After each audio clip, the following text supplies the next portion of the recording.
Hey guys, welcome back to our channel और आप सभी का स्वागत है महाकुंभ के एक नए व्लॉग में। जैसा कि आप देख रहे हैं अभी हम खड़े हैं यहाँ पर डिजिटल महाकुंभ एक्सपीरियंस सेंटर के बाहर। और आपने देखा होगा तो यहाँ का जो भी लाइव प्रसारण अंदर होता है, जो भी दिखाया जाता है वो आपको दिखाते हैं। सबसे पहले हम आपको बताते हैं कि यहाँ पर आपको टिकट लेना होता है, जो कि 50 रुपये का टिकट मिलता है। उसके बाद आपको अंदर एंट्री मिलती है, तो वही सब एक्सपीरियंस आप यहाँ पे ले सकते हैं। लोकेशन मैं आपको बता देता हूँ, यहाँ पर ये पीछे है बड़े हनुमान जी का मंदिर है, उसी के जस्ट सामने यहाँ पर ये जो इनका सेंटर है वो बना हुआ है। तो चलते हैं अंदर और देखते हैं क्या क्या है। टिकट लेने के बाद आपको अंदर एंट्री मिलेगी, तो अंदर जाते हैं हम और आपको दिखाएंगे अंदर की यहाँ पर क्या क्या चीज़ है देखने के लिए।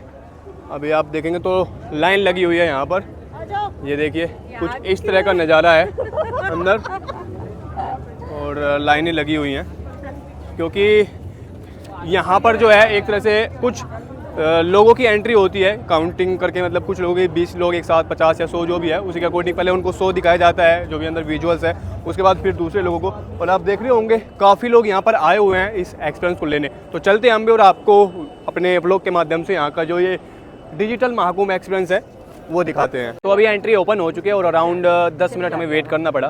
तो जैसा सुनने में आया कि लगभग 15 मिनट का ये शो होता है, तो जो लोग अंदर होते हैं तब तक बाहर वेटिंग करना होता है और उसके बाद फिर बैच वाइज यहाँ पे जाते हैं। तो यहाँ पर आपको ये टिकट देना होता है, जिसका एक हिस्सा ये लोग अपने पास और एक हिस्सा निकाल कर फिर आपको दे देते हैं। जिस तरह से मिल गया। तो अभी चलते हैं अंदर और दिखाते हैं आपको डिजिटल महाकुंभ। तो कुछ एंटर करते ही इस तरह का नज़ारा है। यहाँ पर ये कलाकृतियाँ बनी हुई हैं, आप देख सकते हैं कितना सुंदर नज़ारा है। ये एक स्क्रीन टाइप का है और मतलब प्रिंटिंग की हुई है। तो अंदर कुछ इस तरह का नज़ारा है। यहाँ पर आप देख रहे होंगे लोगों को इस तरफ नीचे बैठा दिया गया है आराम से, और ये लिखा हुआ है इधर खंड 2 नीलकंठ ब्रह्मांड के रक्षक।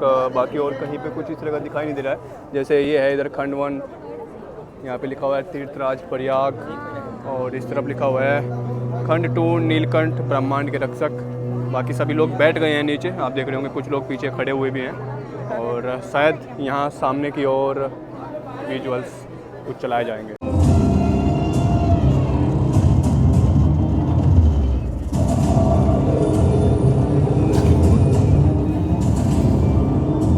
अराउंड आधी एक मिनट का एक ट्रेलर था, और इससे यहाँ पे फिर अंदर की ओर जाते हैं और फिर यहाँ पे जाके भी आगे आ जाते हैं ये।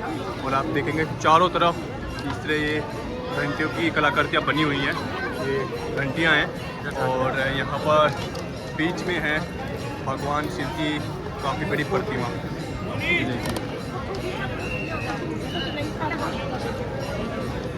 भगवान भोलेनाथ की प्रतिमा है यहाँ पर। अभी अंदर चलते हैं आगे की ओर और दिखाते हैं आपको फिर आगे क्या है। हल्की है, एक तरह से फॉर्म टाइप की बनाई हुई है, आकृति है सिर्फ उनकी। और यहाँ से आगे फिर जाते हैं भगवान शिव की प्रतिमा के आगे। इस तरफ ये एरिया जाता है जहाँ पर ये 2 बड़े बड़े गजराज हैं, 3 गजराज हैं बड़े बड़े, ये देखिए ये हैं। और इसके बाद यहाँ पर सामने स्क्रीन है जहाँ पर कार्यक्रम दिखाया जाएगा। वहाँ पर ट्रेलर चला था 1 मिनट का, और भगवान शिव की प्रतिमा के बाद में हम आ गए हैं इस एरिया में। अभी यहाँ पर सबको बैठा दिया गया है, और शायद यहीं पर इसी स्क्रीन पर जो भी वो महाकुंभ डिजिटल एक्सपीरियंस बताया गया है वो सब यहीं पे दिखाया जाएगा। तो ये एक स्क्रीन है और अभी हम भी वेट करते हैं, तो देखते हैं यहाँ पर महाकुंभ डिजिटल एक्सपीरियंस कैसा रहता है। स्क्रीन पर लिखा हुआ है समुद्र मंथन। सृष्टि के प्रादुर्भाव के साथ ही प्रकाश अंधकार, सत्य असत्य और धर्म अधर्म का शाश्वत संघर्ष प्रारंभ हो गया। ये कथा भी ऐसे ही एक संघर्ष की है, जिसने एक मूल धन्य परंपरा को जन्म लिया। एक दिवस पृथ्वी पर विचरण करते समय महर्षि दुर्वासा को एक दिव्य पुष्पमाला प्राप्त हुई। सुवासित माला को देवयोग के जान वे उसी स्वर्गाधिपति इंद्र के पास ले गए। हे सुरपति, ये दुर्लभ माला मैं आपको भेंट करता हूँ, इसे मेरा आशीर्वाद समझकर सहेज कर रखें। परंतु इंद्र महर्षि के आशीष का मान न कर सके और अहंकार के प्रमाद में उन्होंने वो माला ऐरावत के मस्तक पर रख दी। पुष्प गंध से असर ऐरावत में माला धरती पर गिरी।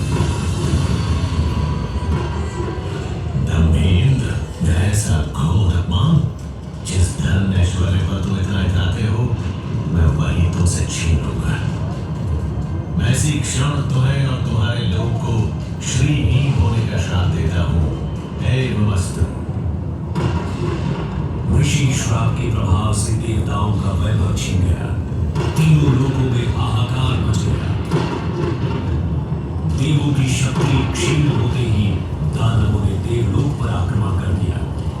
घोर देव असुर संग्राम के पश्चात स्वर्गलोक दानवों के अधीन हो गया। पतित पराजित देवगण त्राहिमाम करते श्री हरि विष्णु की शरण में पहुंचे। प्रभु, तीनों लोगों पर संकट है, हमें इस श्राप से मुक्ति दिलाइए। देवराज, इस संकट का समाधान सागर मंथन है, परंतु मंथन तभी सफल होगा जब देवता और दानव मिलकर प्रयास करेंगे। ये कैसे संभव होगा नाथ? सृष्टि के कल्याण हेतु इन दो परस्पर शक्तियों को साथ आना ही होगा। हरि आज्ञा से मंथन आरंभ किया गया।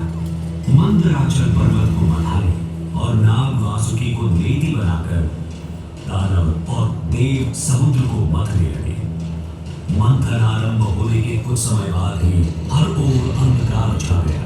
भीषण ताप से सब झुलसने लगा। हे ईश्वर, ये कैसी विपदा है? ये हलाहल विष था, जिसकी भयंकर गंध और ज्वाला से सब नष्ट होने लगा। और तब जीवों की करुण पुकार सुन पशुपति महादेव प्रकट हुए। यदि इस विष को नियंत्रित नहीं किया गया तो प्रलय सुनिश्चित है, परंतु मैं इसके एक बूंद को, इस सृष्टि को छूने नहीं दूंगा। महादेव ने विष को अपने कंठ में धारण कर लिया। इस कारण उनका कंठ नीला हो गया और वे नीलकंठ कहलाए। महादेव की कृपा से हलाहल विष की ज्वाला शांत हो गई और तीनों लोगों में संतुलन स्थापित हुआ। मंथन पुनः आरंभ हुआ और एक के बाद एक अमूल्य निधियां प्राप्त होने लगी। अंततः अमृत घट लिए धन्वंतरी प्रकट हुए। अधीर हो इंद्र ने धन्वंतरी से कुंभ छीन लिया, परंतु दानव ये कैसे होने लगे? देवों और दानवों में अमृत पाने के लिए छीना झपटी शुरू हो गई। इस कलह का अंत करने के लिए श्री हरि को मोहनी रूप ले अवतरित होना पड़ा और उन्होंने बड़ी चतुराई से सारा अमृत देवताओं को पिला उन्हें अमर कर दिया। समर्थ हो देवों ने स्वर्ग पर धर्म का राज पुनः स्थापित किया। परंतु इस सारे प्रकरण में एक विशेष बात और हुई। छीना झपटी में अमृत की 4 बूंदें स्वर्गलोक, पाताललोक और पृथ्वी पर आ गई। पृथ्वी पर ये बूंदें प्रयाग, हरिद्वार, उज्जैन और नासिक में गिरी। अमृत से पवित्र हुई धरा तीर्थ बन गई। यही कारण है कि इन स्थानों पर हर 12 वर्षों में कुंभ मेले का आयोजन होता है। समय की अनंत धारा में ये परंपरा अनादिकाल से चली आ रही है। महाकुंभ मेला 2025 में आपका स्वागत है। आइए इस अद्वितीय आध्यात्मिक अनुभव का भाग बने।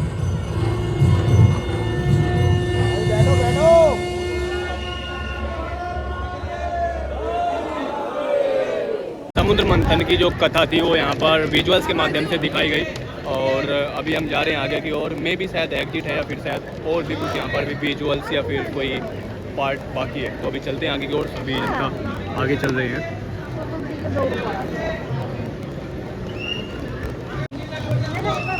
तो अंदर से इस तरह का नज़ारा है यहाँ पर, आप देखेंगे।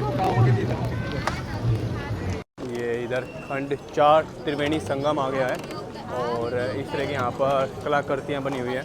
यहाँ पर लिखे हुए हैं ये सब जो धाम है, जो पवित्र स्थल है। इधर आप देखिए प्रयागराज, हरिद्वार, मथुरा, वो सब यहाँ पर लिखे हुए हैं। और इधर से अब चलते हैं हम आगे की ओर।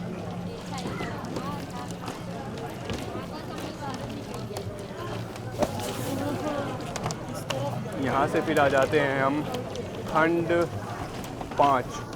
ये है इधर कुंभ मेले के अनुष्ठान। तो यहाँ से आगे जाएंगे, शायद एग्जिट होगा इधर से, तो देखिए। और काफ़ी मात्रा में यहाँ पर जो श्रद्धालु हैं वो आए हुए हैं इस डिजिटल महाकुंभ का एक्सपीरियंस लेने। और इस गेट से होते हुए हम पहुँचते हैं यहाँ पर इस जोन में, जहाँ पर आप ये कलाकृतियाँ बनी हुई हैं। ये यहाँ पर कहानियाँ लिखी हुई हैं। अभी हम आपको दिखाते हैं क्या क्या लिखा हुआ है। देखिए यहाँ पर कल्पवास के बारे में लिखा हुआ है कि कल्पवास क्या होता है, तो आप लोग यहाँ पर पढ़ सकते हैं इसके बारे में।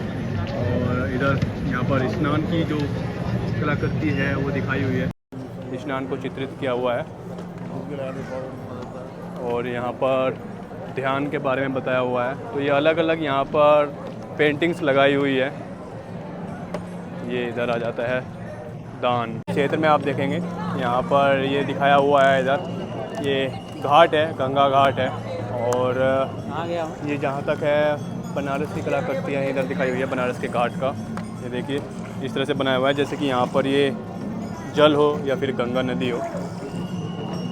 दोनों तरफ इसी तरह के विजुअल्स हैं घाट के,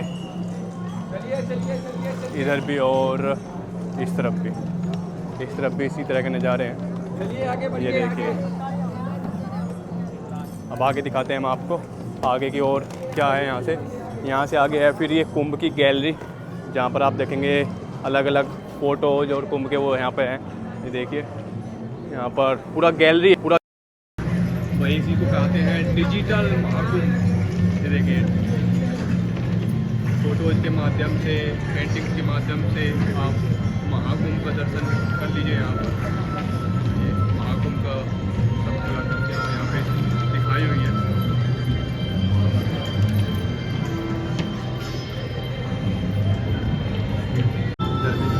साधु महात्माओं की जो कलाकृतियाँ हैं, इसको बोले महाकुंभ का जो निचोड़ है वो यहाँ पर दिखाया हुआ है। और यहाँ पर इस क्षेत्र में आप देखेंगे एक तरह से ब्रह्मांड चित्र वर्णन किया गया है। ये ऊपर की ओर छत में यहाँ पर पर्दा लगाया हुआ है, ये ब्रह्मांड का दिखाया हुआ है। यहाँ पर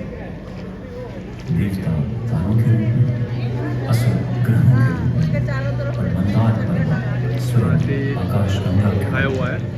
और नीचे की ओर इस तरह की एक कलाकृतियाँ बनी हुई है। यहाँ पर ये बड़ा एक स्क्रीन लगाया हुआ है, ये विजुअल्स है।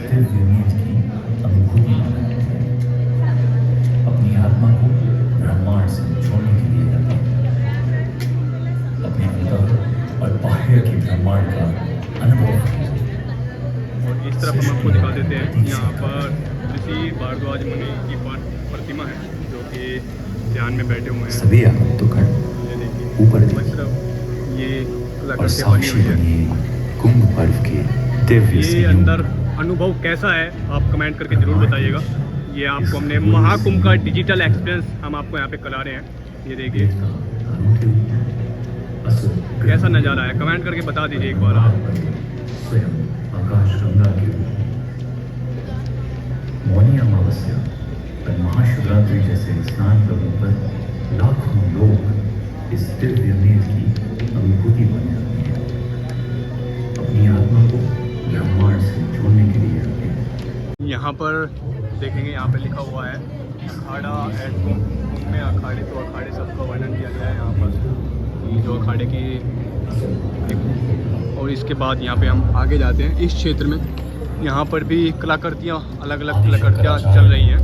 और जो इतिहास है कुंभ का, देवी देवताओं का, राक्षसों का, वो सब यहाँ पर वर्णित किया गया है अलग अलग विजुअल्स के माध्यम से। साधना के केंद्र नहीं थे।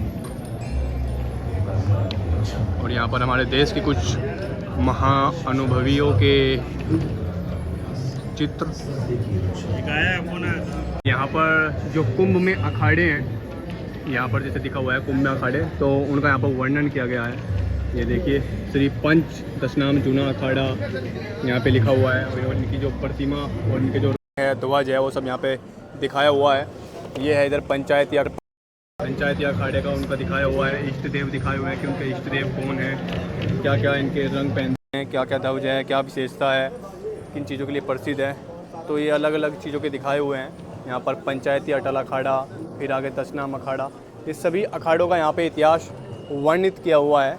ये देखिए आप, ये जितने भी इस तरह के पोल बने हुए हैं यहाँ पर चारों दिशाओं में, तो इन पर सभी पर इसी तरह का यहाँ पे दिखाया हुआ है। विजुअल्स चल रहे हैं और इनको आप सुन भी सकते हैं। ये यहाँ पर माइक लगे हुए हैं और इनको आप अपने कान में लगा सकते हैं, वो आप सुन सकते हैं। तो आप देख रहे होंगे जगह जगह पर जो भक्त आए हुए हैं वो इसका लाभ उठा रहे हैं। ये देखिए, अभी हम आ गए हैं बिल्कुल अंतिम छोर की तरफ और यहाँ पर भी आप देखेंगे, यहाँ पर दिखाया हुआ है ये भगवान शिव की प्रतिमा है और आसपास आप देख रहे होंगे काफ़ी लोग हैं उनके साथ में इधर दिखाई पड़ रहे हैं। ये भी कुंभ का ही इतिहास है जिसको हम कहेंगे। एक इधर लिखा हुआ कुंभ दर्शन, वहाँ पे लिखा हुआ है खंड कुंभ दर्शन है और इधर साहित्य में वर्णन कुंभ का जो दिखाया है वो दिखाया हुआ है। इस तरफ पूरा का पूरा साहित्य विजुअल्स के माध्यम से डिजिटली सारा यहाँ पर कुंभ महाकुंभ दिखाया हुआ है। यहाँ पर भी एक स्क्रीन लगी हुई है जहाँ पर अभी आपने देखे होंगे लेटे हनुमान जी के दर्शन किए होंगे आपने और यहाँ पर देखिए ये विजुअल्स के माध्यम से पूरा एक जो महाकुंभ है उसको यहाँ पर दिखाया जा रहा है। तो आप यहाँ पर आने के बाद आप वो जो सारे विजुअल्स हैं महाकुंभ के उनका अनुभव ले सकते हैं। और अभी यहाँ से हम जाएंगे बाहर की तरफ एग्जिट लेते हुए। इस तरफ ये बाहर है एग्जिट और यहाँ पर भी एक दीवार है इस तरफ जहाँ पर ये स्क्रीन लगाई हुई है और इन पर भी अलग अलग तरह के चित्र जो हैं वो दिखाए जा रहे हैं। ये देखिए, इस तरह से ये गैलरी है, यहाँ पर ये फ़ोटोज़ लगे हुए हैं और वो सब यहाँ पे दिखाए हुए हैं। अभी यहाँ का जो महाकुंभ का डिजिटल एक्सपीरियंस था वो यहीं पर समाप्त होता है। अभी हम आ चुके हैं डिजिटल महाकुंभ का एक्सपीरियंस लेके और आप लोगों को हमने ब्लॉग के माध्यम से सारा जो महाकुंभ का डिजिटल एक्सपीरियंस है वो आपको दिखाया। तो आप लोगों को ये डिजिटल एक्सपीरियंस कैसा लगा कमेंट करके ज़रूर बताइए और आप महाकुंभ कब आ रहे हैं ये भी बताते जाइए। तो चलिए इस व्लॉग को करते हैं यहीं पर एंड और मिलते हैं आपसे एक नेक्स्ट व्लॉग में। तब तक के लिए जय हिंद, जय भारत, नमस्कार।